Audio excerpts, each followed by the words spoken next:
साथ कॉलेज चलते हैं। तुमने ये सोच भी कैसे लिया कि मैं तुझ जैसी लड़की के साथ कॉलेज जाऊंगी?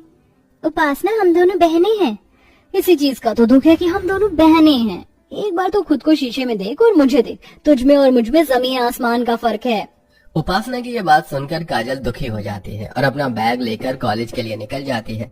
तो वहीं दूसरी ओर जब उपासना मुंह बनाकर जाने लगती है तो विमला उसे रोक लेती है।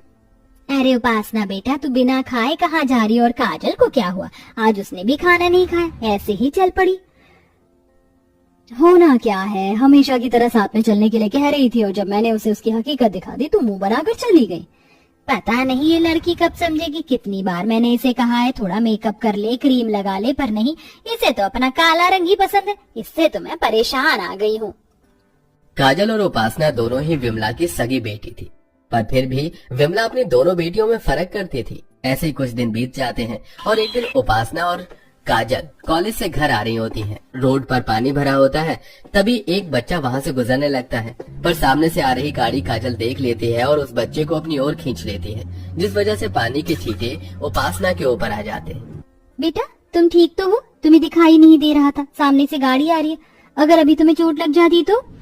उसका तो पता नहीं, पर आज ये साबित हो गया काजल कि मैं तेरे साथ कहीं आ जा नहीं सकती। तेरी वजह से और इस बच्चे की वजह से मेरे इतने महंगे कपड़े और मेकअप खराब हो गए। अब क्या मैं ऐसी हालत में घर जाऊंगी? अरे कोई बात नहीं उपासना यार, हम तेरे दोस्त हैं, कब काम आएंगे? तो हमारे साथ हमारे घर चल, हमारा घर यहीं पास में है। और वैसे भी जब तुम दोनों बहन एक साथ चलती हो तो लगता है कि दिन और रात एक साथ चल रहा है। उपासना के सारे दोस्त काजल के काले रंग का मजाक उड़ाते हैं और उपासना चुपचाप सब सुनती है। कुछ देर बाद उपासना अपने दोस्तों के साथ उनके घर चली जाती है और बेचारी काजल आंखों में आंसू लिए वहां से निकल जाती है।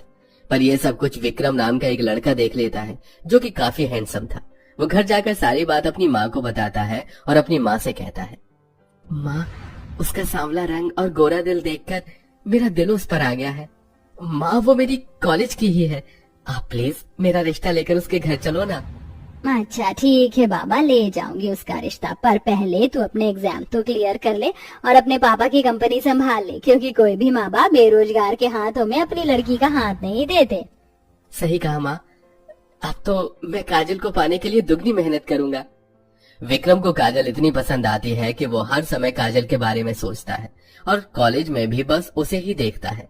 समय यूं ही गुजरता है और उन तीनों की पढ़ाई पूरी हो जाती है और विमला उपासना के लिए रिश्ते देखना शुरू कर देती है।